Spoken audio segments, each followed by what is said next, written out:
बहुत स्वागत है जी सारिਆਂ ਦਾ। मैं हाँ सुरिंदर ढल्ला। दिल्ली ਦੇ ਵਿੱਚ किसान अंदोलन ਦੀਆਂ सरगर्मियां, सियासी सरगर्मियां ਤੇ ਇਹਦੇ ਨਾਲ ਵੱਡੀਆਂ ਅਤੇ ਅਹਿਮ ਸੁਰਖੀਆਂ ਦੇ ਕੱਪੜ ਛਾਣ ਦੇ ਨਾਲ ਮੈਂ ਹਾਜ਼ਰ ਹਾਂ। ਸਭ ਤੋਂ ਪਹਿਲਾਂ ਗੱਲ ਕਿਸਾਨ ਅੰਦੋਲਨ ਦੀ ਕਰਦੇ ਹਾਂ। ਸਿੰਘੂ ਬਾਰਡਰ ਅਤੇ ਟਿਕਰੀ ਬਾਰਡਰ ਤੇ ਲਗਾਤਾਰ ਕਿਸਾਨ ਅੰਦੋਲਨ ਚੱਲ ਰਿਹਾ ਹੈ। 26ਵੇਂ ਦਿਨ ਦੇ ਵਿੱਚ ਕਿਸਾਨ ਅੰਦੋਲਨ ਪਹੁੰਚ ਗਿਆ ਔਰ ਬਹੁਤ ਪ੍ਰਭਾਵੀ ਤਰੀਕੇ ਦੇ ਨਾਲ ਕਿਸਾਨ ਇਸ ਅੰਦੋਲਨ ਦੇ ਵਿੱਚ ਅੱਗੇ ਵਧ ਰਹੇ ਨੇ। ਤਾਜ਼ਾ ਹਾਲਾਤ ਇਹ ਨੇ ਕਿ ਅੱਜ ਤੋਂ ਹੀ 24 ਘੰਟੇ ਦੀ ਲੜੀਵਾਰ ਭੁੱਖ ਹੜਤਾਲ ਸ਼ੁਰੂ ਕੀਤੀ ਗਈ ਹੈ। ਭਾਵ ਕਿ ਹਰ 24 ਘੰਟੇ ਭੁੱਖ ਹੜਤਾਲ ਹੋਇਆ ਕਰੇਗੀ ਅਤੇ 11 ਕਿਸਾਨ ਵਾਰੀ-ਵਾਰੀ ਭੁੱਖ ਹੜਤਾਲ ਉੱਪਰ ਬੈਠਿਆ ਕਰਨਗੇ। ਕਿਸਾਨ ਇਸ ਦੇ ਨਾਲ ਕੇਂਦਰ ਸਰਕਾਰ ਨੂੰ ਲਗਾਤਾਰ ਇਹ ਸੁਨੇਹਾ ਦੇਣਾ ਚਾਹੁੰਦੇ ਨੇ ਕਿ ਅਸੀਂ ਸੰਗਠਿਤ ਹੋ ਕੇ ਇਸ ਅੰਦੋਲਨ ਨੂੰ ਅੱਗੇ ਵਧਾ ਰਹੇ ਹਾਂ ਔਰ ਇਹ ਅੰਦੋਲਨ ਉਸ ਵੇਲੇ ਤੱਕ ਜਾਰੀ ਰਹੇਗਾ ਜਦ ਤੱਕ ਸਾਡੀਆਂ ਮੰਗਾਂ ਪੂਰੀਆਂ ਨਹੀਂ ਹੁੰਦੀਆਂ। ਇਸੇ ਦਰਮਿਆਨ ਕੇਂਦਰੀ ਖੇਤੀਬਾੜੀ ਮੰਤਰੀ ਦੇ ਹਵਾਲੇ ਦੇ ਨਾਲ ਖੇਤੀਬਾੜੀ ਨਾਲ ਸੰਬੰਧਿਤ ਕੇਂਦਰੀ ਮਹਿਕਮੇ ਨੇ ਇੱਕ ਚਿੱਠੀ ਪੰਜਾਬ ਦੇ ਸੰਘਰਸ਼ਸ਼ੀਲ ਕਿਸਾਨਾਂ ਨੂੰ ਭੇਜੀ ਹੈ। ਹਰਿਆਣੇ ਦੇ ਅਤੇ ਪੰਜਾਬ ਦੇ ਕਿਸਾਨਾਂ ਨੂੰ ਸਾਂਝੇ ਤੌਰ 'ਤੇ ਚਿੱਠੀ ਭੇਜੀ ਹੈ ਔਰ ਇਸ ਚਿੱਠੀ ਦੇ ਜ਼ਰੀਏ ਕੇਂਦਰੀ ਖੇਤੀਬਾੜੀ ਮੰਤਰੀ ਨਰਿੰਦਰ ਤੋਮਰ ਨੇ ਇੱਕ ਵਾਰ ਫਿਰ ਸੱਦਾ ਪੱਤਰ ਦਿੱਤਾ ਹੈ ਕਿ ਸਰਕਾਰ ਕਿਸਾਨਾਂ ਦੇ ਨਾਲ ਗੱਲਬਾਤ ਕਰਨਾ ਚਾਹੁੰਦੀ ਹੈ, ਟੇਬਲ 'ਤੇ ਬੈਠਣਾ ਚਾਹੁੰਦੀ ਹੈ ਔਰ ਕਿਸਾਨਾਂ ਨੂੰ ਫਿਰ ਕੇਂਦਰ ਸਰਕਾਰ ਵੱਲੋਂ ਕਿਹਾ ਗਿਆ ਹੈ ਕਿ ਅਸੀਂ ਗੱਲਬਾਤ ਨੂੰ ਅੱਗੇ ਵਧਾਉਣਾ ਚਾਹੁੰਦੇ ਹਾਂ ਔਰ ਕਿਸਾਨ ਸਮਾਂ ਅਤੇ ਦਿਨ ਦੱਸ ਦੇਣ ਤਾਂ ਕਿ ਅਸੀਂ ਉਸੇ ਦਿਨ ਵਿਗਿਆਨ ਭਵਨ ਦੇ ਵਿੱਚ ਨਵੇਂ ਸਿਰੇ ਤੋਂ ਮੀਟਿੰਗ ਦਾ ਸਿਲਸਿਲਾ ਆਰੰਭ ਕਰੀਏ। ਅਸਲ ਦੇ ਵਿੱਚ ਪਹਿਲਾਂ ਵੀ 5-6 ਪੱਧਰ ਦੀਆਂ 5-6 ਦੌਰ ਦੀਆਂ ਮੀਟਿੰਗਾਂ ਹੋਈਆਂ ਨੇ ਪਰ ਉਹਨਾਂ ਮੀਟਿੰਗਾਂ ਦਾ ਕੋਈ ਨਤੀਜਾ ਨਹੀਂ ਨਿਕਲਿਆ। ਅਸਲ 'ਚ ਸਰਕਾਰ ਦਾ ਇਹ ਕਹਿਣਾ ਹੈ ਕਿ ਕਿਸਾਨ ਗੁੰਮਰਾਹ ਕੀਤੇ ਹੋਏ ਨੇ। ਅਸੀਂ ਕਿਸਾਨਾਂ ਨੂੰ ਖੇਤੀ ਕਾਨੂੰਨਾਂ ਦੇ ਫਾਇਦੇ ਸਮਝਾਉਣਾ ਚਾਹੁੰਦੇ ਹਾਂ, ਕਿਸਾਨਾਂ ਨੂੰ ਸਮਝਾਉਣਾ ਚਾਹੁੰਦੇ ਹਾਂ। ਕਿਸਾਨ ਕਹਿ ਰਹੇ ਨੇ ਕਿ ਅਸੀਂ ਕਿਸੇ ਤੋਂ ਗੁੰਮਰਾਹ ਨਹੀਂ ਹਾਂ, ਅਸੀਂ ਖੇਤੀਬਾੜੀ ਨੂੰ ਜ਼ਮੀਨੀ ਪੱਧਰ 'ਤੇ ਜਾਣਦੇ ਹਾਂ ਕਿਉਂਕਿ ਅਸੀਂ ਪੁਸ਼ਤੈਨੀ ਤੌਰ 'ਤੇ ਖੇਤੀਬਾੜੀ ਦੇ ਧੰਦੇ 'ਚ ਹਾਂ। ਪਰ ਸਰਕਾਰ ਨੂੰ ਪੰਜਾਬ ਅਤੇ ਹਰਿਆਣੇ ਦੀ ਖੇਤੀਬਾੜੀ ਦੇ ਜ਼ਮੀਨੀ ਹਕੀਕਤ ਦੀ ਜ਼ਿਆਦਾ ਜਾਣਕਾਰੀ ਨਹੀਂ ਹੈ। ਕਿਸਾਨਾਂ ਦਾ ਇਹ ਕਹਿਣਾ ਹੈ ਕਿ ਅਸੀਂ ਸਰਕਾਰ ਨੂੰ ਇਹਨਾਂ ਕਾਨੂੰਨਾਂ ਦੇ ਨੁਕਸਾਨ ਦੱਸ ਚੁੱਕੇ ਹਾਂ, ਇਸ ਕਰਕੇ ਸਰਕਾਰ ਇਹਨਾਂ ਖੇਤੀ ਕਾਨੂੰਨਾਂ ਨੂੰ ਰੱਦ ਕਰੇ। ਪਰ ਇੱਕ ਵਾਰ ਗੱਲਬਾਤ ਟੁੱਟ ਚੁੱਕੀ ਸੀ ਜਿਸ ਤੋਂ ਬਾਅਦ ਨਵੇਂ ਸਿਰੇ ਤੋਂ ਕੇਂਦਰ ਸਰਕਾਰ ਵੱਲੋਂ ਹੁਣ ਚਿੱਠੀ ਭੇਜੀ ਗਈ ਹੈ। ਪਹਿਲਾਂ ਕੇਂਦਰ ਸਰਕਾਰ ਦੇ ਪ੍ਰਸਤਾਵ ਨੂੰ ਕਿਸਾਨਾਂ ਨੇ ਰੱਦ ਕੀਤਾ ਸੀ। ਹੁਣ ਕਿਸਾਨ ਜਥੇਬੰਦੀਆਂ ਮੁੜ ਕੇ ਕੀ ਫੈਸਲਾ ਕਰਦੀਆਂ ਨੇ?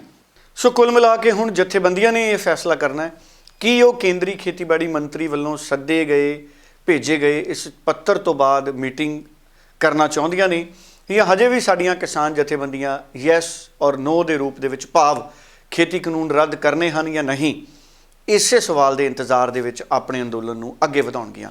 ਉਂਝ ਦੇਖਿਆ ਜਾਵੇ ਤਾਂ ਕਿਸਾਨਾਂ ਦਾ ਅੰਦੋਲਨ ਬਹੁਤ ਮਜ਼ਬੂਤ ਹੋ ਰਿਹਾ ਹੈ। ਦੁਨੀਆ ਭਰ ਦੇ ਪੰਜਾਬੀ ਇਸ ਅੰਦੋਲਨ ਦੇ ਨਾਲ ਖੜੇ ਨੇ। ਕਿਸੇ ਤਰ੍ਹਾਂ ਦੀ ਕਮੀ ਇਸ ਅੰਦੋਲਨ ਦੇ ਵਿੱਚ ਨਹੀਂ ਹੈ। ਰਾਸ਼ਨ ਤੋਂ ਲੈ ਕੇ ਰੋਜ਼ਮर्रा ਦੀਆਂ ਜ਼ਰੂਰੀ ਵਸਤਾਵਾਂ ਉੱਥੇ ਉਪਲਬਧ ਨੇ ਔਰ ਕੇਂਦਰ ਸਰਕਾਰ ਤੱਕ ਵੀ ਵੱਖ-ਵੱਖ ਏਜੰਸੀਆਂ ਦੇ ਜ਼ਰੀਏ ਇਹ ਗੱਲ ਪਹੁੰਚ ਚੁੱਕੀ ਹੈ ਕਿ ਪੰਜਾਬ ਦੇ ਕਿਸਾਨ 6 ਮਹੀਨਿਆਂ ਤੋਂ ਲੈ ਕੇ 1 ਸਾਲ ਤੱਕ ਇਸ ਅੰਦੋਲਨ ਨੂੰ ਕਰ ਸਕਦੇ ਨੇ। ਪਰ ਜਦੋਂ ਅਸੀਂ ਗੱਲ ਹਾਲਾਤਾਂ ਦੇ ਮੁਤਾਬਕ ਕਰਦੇ ਹਾਂ ਤਾਂ ਸਰਦੀ ਬਹੁਤ ਜ਼ਿਆਦਾ ਹੈ। ਇਹ 'ਚ ਕੋਈ ਦੋ ਰਾਏ ਨਹੀਂ ਹੈ ਕਿ ਪੰਜਾਬੀਆਂ ਦਾ ਹੌਸਲਾ ਕਦੀ ਪਰਖਿਆ ਨਹੀਂ ਜਾਣਾ ਚਾਹੀਦਾ ਕਿਉਂਕਿ ਪੰਜਾਬੀਆਂ ਨੇ ਦੇਸ਼ ਦੀ ਆਜ਼ਾਦੀ ਸਮੇਂ ਵੀ ਆਪਣੇ ਹੌਸਲੇ ਦੀ ਮਿਸਾਲ ਦਿੱਤੀ ਹੈ ਔਰ ਅਨਾਜ ਪੈਦਾ ਕਰਨ ਵੇਲੇ ਵੀ ਆਪਣੇ ਹੌਸਲੇ ਦੀ ਮਿਸਾਲ ਦਿੱਤੀ ਹੈ। ਸੋ ਪੰਜਾਬੀਆਂ ਦਾ ਹੌਸਲਾ ਪਰਖਿਆ ਨਹੀਂ ਜਾਣਾ ਚਾਹੀਦਾ। ਪਰ ਫਿਰ ਵੀ ਸਰਦੀ ਬਹੁਤ ਜ਼ਿਆਦਾ ਹੈ ਔਰ ਲਗਾਤਾਰ ਸਾਡੇ ਕਿਸਾਨ ਜ਼ਿਆਦਾ ਠੰਡ ਕਰਕੇ ਜਿੱਥੇ ਬਿਮਾਰ ਹੋ ਰਹੇ ਨੇ ਉੱਥੇ ਹੁਣ ਤੱਕ ਵੱਡੀ ਗਿਣਤੀ 'ਚ ਕਿਸਾਨ ਦੁਨੀਆ ਤੋਂ ਵੀ ਵਿਦਾ ਹੋ ਚੁੱਕੇ ਨੇ। ਔਰ ਇੱਕ ਵਾਰ ਫਿਰ ਅੱਜ ਇਹ ਗੱਲ ਪਤਾ ਲੱਗੀ ਹੈ ਕਿ ਇੱਕ ਹੋਰ ਕਿਸਾਨ ਨੇ ਆਪਣੀ ਜ਼ਿੰਦਗੀ ਖਤਮ ਕਰਨ ਦੀ ਕੋਸ਼ਿਸ਼ ਕੀਤੀ ਹੈ ਜਿਸ ਤੋਂ ਬਾਅਦ ਉਸਨੂੰ ਰੋਹਤਕ ਦੇ PGI ਹਸਪਤਾਲ ਦੇ ਵਿੱਚ ਦਾਖਲ ਕਰਾਇਆ ਗਿਆ ਹੈ ਜਿੱਥੇ ਉਸ ਦੀ ਹਾਲਤ ਹਜੇ ਚਿੰਤਾਜਨਕ ਬਣੀ ਹੋਈ ਹੈ ਪਰ ਖਤਰੇ ਤੋਂ ਬਾਹਰ ਦੱਸੀ ਜਾ ਰਹੀ ਹੈ। ਸੋ ਬਹੁਤ ਸਾਰੇ ਬੁੱਧੀਜੀਵੀ ਹੁਣ ਇਹ ਅਪੀਲਾਂ ਵੀ ਕਰਨ ਲੱਗ ਗਏ ਨੇ ਕਿ ਸਾਡੇ ਕਿਸਾਨਾਂ ਨੂੰ ਇਸ ਅੰਦੋਲਨ ਨੂੰ ਸ਼ਾਂਤੀਪੂਰਵਕ ਤਰੀਕੇ ਨਾਲ, ਜਜ਼ਬੇ ਨਾਲ, ਜਨੂੰਨ ਦੇ ਨਾਲ ਔਰ ਸ਼ਾਂਤਮਈ ਤਰੀਕੇ ਦੇ ਨਾਲ ਅੱਗੇ ਵਧਾਉਣਾ ਚਾਹੀਦਾ ਹੈ, ਨਾ ਕਿ ਸਾਡੇ ਕਿਸਾਨਾਂ ਨੂੰ ਸੁਸਾਈਡ ਵਰਗੇ ਕਦਮ ਚੁੱਕਣੇ ਚਾਹੀਦੇ ਨੇ ਕਿਉਂਕਿ ਪਹਿਲਾਂ ਹੀ ਪੰਜਾਬ ਦੇ ਵਿੱਚ ਵੱਡੀ ਗਿਣਤੀ ਦੇ ਵਿੱਚ ਕਿਸਾਨ ਆਰਥਿਕ ਪੱਖੋਂ ਕਮਜ਼ੋਰ ਹੋਣ ਤੋਂ ਬਾਅਦ ਸੁਸਾਈਡ ਕਰ ਚੁੱਕੇ ਨੇ। ਹਾਲਾਂਕਿ ਕੁਝ ਦਿਨ ਪਹਿਲਾਂ ਸੰਤ ਬਾਬਾ ਰਾਮ ਸਿੰਘ ਹੁਣਾਂ ਨੇ ਵੀ ਆਪਣੀ ਜ਼ਿੰਦਗੀ ਖਤਮ ਕੀਤੀ ਸੀ ਪਰ ਹਰ ਕਿਸੇ ਨੂੰ ਇਹ ਅਪੀਲ ਅਸੀਂ ਵੀ ਕਰਦੇ ਹਾਂ ਕਿ ਜ਼ਿੰਦਗੀ ਬਹੁਤ ਕੀਮਤੀ ਹੈ। ਸੋ ਆਪਣੀ ਜ਼ਿੰਦਗੀ ਨੂੰ ਇਸ ਅੰਦੋਲਨ ਦੇ ਵਿੱਚ ਖਤਮ ਕਰਨ ਦੀ ਬਜਾਏ ਇਸ ਅੰਦੋਲਨ ਨੂੰ ਸ਼ਾਂਤੀਪੂਰਵਕ ਤਰੀਕੇ ਨਾਲ ਅੱਗੇ ਵਧਾਇਆ ਜਾਵੇ ਤਾਂ ਕਿ ਸਰਕਾਰ ਤੱਕ ਇਹ ਸੁਨੇਹਾ ਪਹੁੰਚੇ ਕਿ ਇਹ ਅੰਦੋਲਨ ਉਨੀ ਦੇਰ ਤੱਕ ਖਤਮ ਨਹੀਂ ਹੋਣਾ ਜਦ ਤੱਕ ਹੱਕੀ ਮੰਗਾਂ, ਜਾਇਜ਼ ਮੰਗਾਂ ਮੰਨ ਲਈ ਨਹੀਂ ਲਈਆਂ ਜਾਣਗੀਆਂ। ਸੋ ਕਿਸਾਨ ਨੂੰ ਇਸ ਦਿਸ਼ਾ ਦੇ ਵਿੱਚ ਅੱਗੇ ਵਧਣ ਦੀ ਜ਼ਰੂਰਤ ਹੈ, ਸਾਰੇ ਹੀ ਕਿਸਾਨਾਂ ਨੂੰ। ਉਧਰ ਪੰਜਾਬ ਦੇ ਸਾਬਕਾ ਮੰਤਰੀ ਅਤੇ ਭਾਜਪਾ ਦੇ ਸੀਨੀਅਰ ਆਗੂ ਸੁਰਜੀਤ ਕੁਮਾਰ ਜਿਆਣੀ ਉਹਨਾਂ ਨੇ ਇੱਕ ਵਾਰ ਫਿਰ ਉਮੀਦ ਪ੍ਰਗਟ ਕੀਤੀ ਹੈ ਕਿ ਇਸ ਚਿੱਠੀ ਰਾਹੀਂ ਗੱਲਬਾਤ ਦਾ ਦੌਰ ਸ਼ੁਰੂ ਹੋ ਸਕਦਾ ਹੈ। ਸੁਰਜੀਤ ਜਿਆਣੀ ਉਹਨਾਂ ਦੀ ਗੱਲ ਇੱਕ ਵਾਰੀ ਫਿਰ ਸੁਣ ਲਈਏ। हाँ लैटर राती लैटर किसानों ਨੂੰ चला गया है और लैटर ਵਿੱਚ ਲਿਖ ਦਿੱਤਾ ਗਿਆ ਜਦੋਂ ਵੀ ਕਿਸਾਨ ਚਾਹਣ ਕਿਸਾਨ ਟਾਈਮ ਦੇਣ ਕਦੋਂ ਮੀਟਿੰਗ ਚਾਹੁੰਦੇ ਨੇ, ਕੱਲ ਚਾਹੁੰਦੇ ਨੇ, ਅੱਜ ਚਾਹੁੰਦੇ ਨੇ, ਉਹ ਕਿਸਾਨ ਜਿਹੜੀ ਆ ਕਿਸਾਨ ਜਥੇਬੰਦੀਆਂ ਦੀ ਮੀਟਿੰਗ ਹੋ ਰਹੀ ਹੈ ਉਹਦੇ ਵਿੱਚ ਜੋ ਵੀ ਟਾਈਮ ਦੇਣਗੇ ਸਰਕਾਰ ਤਿਆਰ ਹੈ ਮੀਟਿੰਗ ਕਰਨ ਨੂੰ ਔਰ ਮੀਟਿੰਗ ਹੋ ਜਾਣੀ ਹੈ। ਅੜੇ ਹੋਏ ਸੀ ਯੈਸ ਔਰ ਨੋ ਦੇ ਕਰਕੇ 12 ਦਿਨ ਜਿਹੜੇ ਮੀਟਿੰਗ ਡਿਲੇ ਹੋਈ ਹੈ, ਲੇਟ ਹੋਈ ਹੈ ਔਰ ਜਿੱਥੇ ਯੈਸ ਨੋ ਦੀ ਗੱਲ ਹੁੰਦੀ ਹੈ ਫਿਰ ਮੀਟਿੰਗ ਦਾ ਕੋਈ ਮਹੱਤਵ ਨਹੀਂ ਰਹਿੰਦਾ। ਤੇ ਹੁਣ ਕੀ ਹੈ ਕਿ ਕਿਸਾਨ ਜਥੇਬੰਦੀਆਂ ਨੇ ਵੱਡਾ ਜਿਗਰਾ ਕਰਕੇ ਕਿਹਾ ਹੈ ਕਿ ਅਸੀਂ ਯੈਸ ਨੋ ਤੋਂ ਅੱਗੇ ਵੱਧ ਕੇ ਗੱਲ ਕਰਾਂਗੇ। ਜਦੋਂ ਯੈਸ ਨੋ ਤੋਂ ਅੱਗੇ ਵੱਧ ਕੇ ਗੱਲ ਕਰਨਗੇ ਤਾਂ ਫਿਰ ਗੱਲ ਹੋਊਗੀ ਕਿ ਜੋ ਕਿਸਾਨ ਔਰ ਜਥੇਬੰਦੀਆਂ ਦੀ ਔਰ ਸਰਕਾਰ ਦੇ ਵਿੱਚ ਤਾਂ ਜੋ ਮਸਲਾ ਹੱਲ ਹੋਏਗਾ ਆਪਾਂ ਸਾਰਿਆਂ ਨੂੰ ਆਸ ਉਮੀਦ ਹੈ। ਮੰਤਰੀ ਉਹੀ ਰਹਿਣਗੇ ਵਿੱਚ ਕੀ ਕੁਝ ਮੰਤਰੀ ਤਾਂ ਹੀ ਰਹਿਣਗੇ ਜੋ ਪ੍ਰੋਟੋਕੋਲ ਜਿਸ ਹਿਸਾਬ ਨਾਲ ਚੱਲ ਰਿਹਾ ਜਿਹੜੀਆਂ ਪਿੱਛੇ ਮੀਟਿੰਗਾਂ ਹੋਈਆਂ ਉਹੀ ਮੰਤਰੀ ਰਹਿਣਗੇ, ਉਹੀ ਜਿਹੜੇ ਹੈ ਕਿਸਾਨ ਜਥੇਬੰਦੀਆਂ ਦੇ ਬੰਦੇ ਰਹਿਣਗੇ। ਉਧਰ ਭਾਰਤ ਦੇ ਚੋਣ ਕਮਿਸ਼ਨ ਵੱਲੋਂ ਅੱਜ ਇੱਕ ਪੱਤਰ ਜਾਰੀ ਕਰਕੇ ਇੱਕ ਨਵਾਂ ਫੈਸਲਾ ਜਾਰੀ ਕੀਤਾ ਗਿਆ ਹੈ ਜਿਸ ਦੇ ਮੁਤਾਬਕ ਦੇਸ਼ ਦੇ ਵਿੱਚ ਲੋਕ ਸਭਾ ਅਤੇ ਵਿਧਾਨ ਸਭਾ ਦੇ ਵਿੱਚ ਚੋਣਾਂ ਲੜਨ ਵਾਲੇ ਉਮੀਦਵਾਰ ਆਪਣਾ ਵੱਧ ਖਰਚਾ ਕਰ ਸਕਣਗੇ। ਭਾਵ 10% ਲੋਕ ਸਭਾ ਦੇ ਲਈ ਖਰਚੇ ਦੀ ਮਿਆਦ ਵਧਾਈ ਗਈ ਹੈ, 77 ਲੱਖ ਖਰਚ ਸਕਣਗੇ। ਪਹਿਲਾਂ ਇਹ ਦਰ 70 ਲੱਖ ਦੀ ਸੀ, ਹੁਣ 70 ਲੱਖ ਤੋਂ 77 ਲੱਖ ਰੁਪਏ ਲੋਕ ਸਭਾ ਚੋਣਾਂ ਦੇ ਵਿੱਚ ਉਮੀਦਵਾਰ ਖਰਚ ਸਕਣਗੇ। ਦੇਖਿਆ ਜਾਵੇ ਤਾਂ ਉਮੀਦਾਂ ਇਹ ਕੀਤੀਆਂ ਜਾ ਰਹੀਆਂ ਸੀ ਕਿ ਦੇਸ਼ ਦੇ ਵਿੱਚ ਆਉਂਦੇ ਸਮਿਆਂ ਦੇ ਵਿੱਚ ਭਾਰਤੀ ਚੋਣ ਕਮਿਸ਼ਨ ਚੋਣਾਂ ਦੇ ਖਰਚੇ ਘਟਾਏਗਾ, ਭਾਵ ਚੋਣ ਪ੍ਰਚਾਰ ਦਾ ਖਰਚਾ 70 ਲੱਖ ਤੋਂ ਹੋਰ ਘਟਾਏਗਾ ਤਾਂ ਕਿ ਮੁਕਾਬਲੇ ਦੀ ਭਾਵਨਾ ਪੈਦਾ ਹੋਵੇ। ਅਮੀਰ ਉਮੀਦਵਾਰ ਖੜੇ ਹੋ ਜਾਂਦੇ ਨੇ, ਅਮੀਰ ਉਮੀਦਵਾਰਾਂ ਦੇ ਖੜੇ ਹੋਣ ਦੇ ਨਾਲ ਉਹ ਪੈਸੇ ਨੂੰ ਪਾਣੀ ਦੀ ਤਰ੍ਹਾਂ ਵਹਾਉਂਦੇ ਨੇ, ਜਿਸ ਨਾਲ ਸੱਚੀ ਸੁੱਚੀ ਸੋਚ ਵਾਲੇ ਕਈ ਜਾਇਜ਼ ਉਮੀਦਵਾਰ ਹੈ ਜਿਹੜੇ ਉਹ ਆਪਣਾ ਪ੍ਰਚਾਰ ਨਹੀਂ ਕਰ ਪਾਉਂਦੇ ਕਿਉਂਕਿ ਉਹਨਾਂ ਦੇ ਮੁਕਾਬਲੇ ਦੂਸਰੇ ਲੋਕ ਜ਼ਿਆਦਾ ਪ੍ਰਚਾਰ ਸਾਧਨ ਵਰਤ ਲੈਂਦੇ ਨੇ। ਸੋ ਇਸ ਕਰਕੇ ਚਾਹੀਦਾ ਤਾਂ ਇਹ ਸੀ ਕਿ ਭਾਰਤੀ ਚੋਣ ਕਮਿਸ਼ਨ ਖਰਚੇ ਦੀ ਹੱਦ ਹੋਰ ਘਟਾਉਂਦਾ ਤਾਂ ਕਿ ਇੱਕ ਸਧਾਰਨ ਵਿਅਕਤੀ ਵੀ ਚੋਣ ਪ੍ਰਕਿਰਿਆ ਦੇ ਵਿੱਚ ਹਿੱਸਾ ਲੈ ਸਕਦਾ। ਪਰ ਅਫਸੋਸ ਦੀ ਗੱਲ ਹੈ ਕਿ ਇਹ ਦਰ ਲਗਾਤਾਰ ਵਧਦੀ ਜਾ ਰਹੀ ਹੈ। ਹੁਣ 77 ਲੱਖ ਤੱਕ ਖਰਚੇ ਹੋ ਸਕਦੇ ਨੇ। ਤਰਕ ਇਹ ਦਿੱਤੇ ਜਾ ਰਹੇ ਨੇ ਕਿ ਮਹਿੰਗਾਈ ਕਰਕੇ ਜਿਹੜਾ ਚੋਣ ਪ੍ਰਚਾਰ ਹੈ ਉਹ ਮਹਿੰਗਾ ਹੋ ਗਿਆ, ਇਸ ਕਰਕੇ ਦਰ 70 ਤੋਂ 77 ਲੱਖ ਕੀਤੀ ਗਈ ਹੈ। ਇਸੇ ਤਰ੍ਹਾਂ ਵਿਧਾਨ ਸਭਾ ਦੇ ਵਿੱਚ 28 ਲੱਖ ਦੀ ਥਾਂ ਤੇ ਹੁਣ 30.80 ਲੱਖ ਰੁਪਏ ਹੋਰ ਖਰਚ ਕੀਤੇ ਜਾ ਸਕਣਗੇ, ਭਾਵ ਕਿ ਉੱਥੇ ਵੀ ਹੁਣ ਚੋਣ ਲੜਨ ਦੇ ਲਈ ਵੱਧ ਛੂਟ ਮਿਲੇਗੀ। ਸੋ ਜਿਹੜੇ ਅਮੀਰ ਉਮੀਦਵਾਰ ਨੇ, ਜ਼ਿਆਦਾ ਪੈਸੇ ਵਾਲੇ ਉਮੀਦਵਾਰ ਨੇ, ਅਜਿਹੇ ਹਾਲਾਤ ਉਹਨਾਂ ਦੇ ਲਈ ਕੋਈ ਫਰਕ ਨਹੀਂ ਪਾਉਂਦੇ, ਪਰ ਜਿਹੜੇ ਗਰੀਬ ਉਮੀਦਵਾਰ ਨੇ, ਪੜ੍ਹੇ ਲਿਖੇ ਉਮੀਦਵਾਰ, ਘੱਟ ਪੈਸੇ ਵਾਲੇ ਉਮੀਦਵਾਰ ਨੇ, ਉਹਨਾਂ ਦੇ ਲਈ ਚੋਣ ਲੜਨੀ ਕਾਫੀ ਔਖੀ ਹੁੰਦੀ ਜਾ ਰਹੀ ਹੈ। ਉਧਰ ਸਰਹੱਦ ਤੇ ਪੰਜਾਬ ਪੁਲਿਸ ਅਤੇ ਬਾਰਡਰ ਸਿਕਿਉਰਿਟੀ ਫੋਰਸ ਨੇ ਇੱਕ ਵਾਰ ਫੇਰ ਬਹੁਤ ਵੱਡੀ ਕਾਮਯਾਬੀ ਹਾਸਲ ਕੀਤੀ ਹੈ।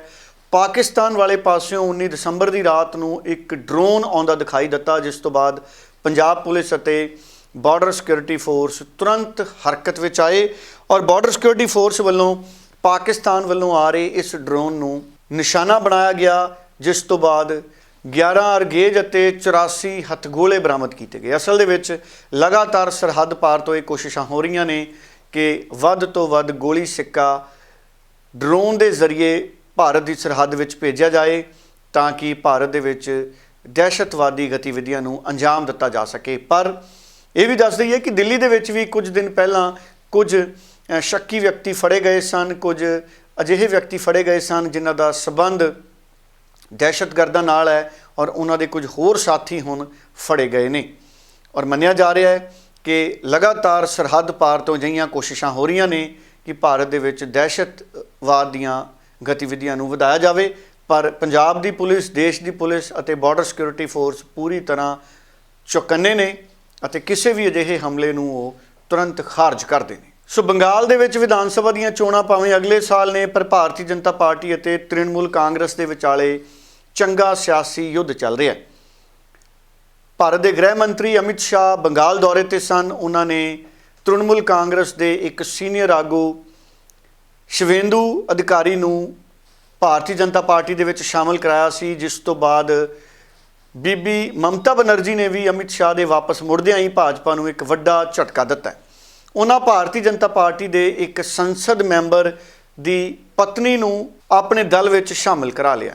ਸੋ ਸਮੇਤਰ ਖਾਨ ਦੀ ਪਤਨੀ ਸੁਜਾਤਾ ਖਾਨ ਮੰਡਲ ਨੂੰ ਮਮਤਾ ਬਨਰਜੀ ਆਪਣੇ ਨਾਲ ਲਿਆਉਣ ਦੇ ਵਿੱਚ ਕਾਮਯਾਬ ਹੋਏ ਨੇ। ਸੋ ਪੱਛਮੀ ਬੰਗਾਲ ਦੀਆਂ ਚੋਣਾਂ ਤੋਂ ਪਹਿਲਾਂ ਕਈ ਲੋਕ ਇੱਕ ਦੂਸਰੀਆਂ ਪਾਰਟੀਆਂ ਦੇ ਵਿੱਚ ਸ਼ਾਮਲ ਹੋ ਰਹੇ ਨੇ। ਹਾਲਾਂਕਿ ਪੰਜਾਬ ਦੇ ਵਿੱਚ ਵੀ 2017 ਦੀਆਂ ਚੋਣਾਂ ਦੇ ਵਿੱਚ ਅਸੀਂ ਅਜਿਹਾ ਮਾਹੌਲ ਦੇਖਿਆ ਸੀ ਜਦੋਂ ਬਹੁਤ ਸਾਰੇ ਲੋਕ ਅਕਾਲੀ ਦਲ ਛੱਡ ਕੇ ਅਕਾਲੀ ਭਾਜਪਾ ਛੱਡ ਕੇ ਕਾਂਗਰਸ ਚਲੇ ਗਏ, ਕਾਂਗਰਸ ਛੱਡ ਕੇ ਅਕਾਲੀ ਭਾਜਪਾ 'ਚ ਆ ਗਏ ਅਤੇ ਬਹੁਤ ਸਾਰੇ ਲੋਕ ਅਕਾਲੀ ਦਲ ਛੱਡ ਕੇ ਆਮ ਆਦਮੀ ਪਾਰਟੀ ਚਲੇ ਗਏ, ਕਾਂਗਰਸ ਵਾਲੇ ਕਈ ਅਕਾਲੀ ਦਲ 'ਚ ਚਲੇ ਗਏ। ਸੋ ਇਸੇ ਤਰ੍ਹਾਂ ਚੱਲਦਾ ਰਿਹਾ। ਚੋਣਾਂ ਤੋਂ ਤੁਰੰਤ ਬਾਅਦ ਬਹੁਤ ਸਾਰੇ ਲੋਕ ਆਮ ਆਦਮੀ ਪਾਰਟੀ ਛੱਡ ਕੇ ਮੁੜ ਆਪਣੀਆਂ ਪਾਰਟੀਆਂ 'ਚ ਵੀ ਵਾਪਸ ਚਲੇ ਗਏ ਸੀ ਔਰ ਹੁਣ ਵੀ ਕੁਝ ਲੋਕ ਆਮ ਆਦਮੀ ਪਾਰਟੀ ਸ਼ਾਮਲ ਹੋ ਰਹੇ ਨੇ। ਅੱਜ ਵੀ ਅੰਮ੍ਰਿਤਸਰ ਦੇ ਵਿੱਚ ਕੁਝ ਲੋਕ ਆਮ ਆਦਮੀ ਪਾਰਟੀ 'ਚ ਸ਼ਾਮਲ ਹੋਏ ਨੇ। ਸੋ ਚੋਣਾਂ ਤੋਂ ਪਹਿਲਾਂ ਬਹੁਤ ਸਾਰੇ ਲੋਕ ਵੱਖ-ਵੱਖ ਪਾਰਟੀਆਂ ਦੇ ਵਿੱਚ ਸ਼ਾਮਲ ਹੁੰਦੇ ਰਹਿੰਦੇ ਨੇ। ਉਧਰ ਕਾਂਗਰਸ ਦੇ ਬਹੁਤ ਹੀ ਸੀਨੀਅਰ ਲੀਡਰ ਅਤੇ ਸਾਬਕਾ ਖਜ਼ਾਨਚੀ ਮੋਤੀ ਲਾਲ ਵੋਰਾ 93 ਸਾਲ ਦੀ ਉਮਰ ਭੋਗ ਕੇ ਅੱਜ ਦੁਨੀਆ ਤੋਂ ਵਿਦਾ ਹੋ ਗਏ ਨੇ।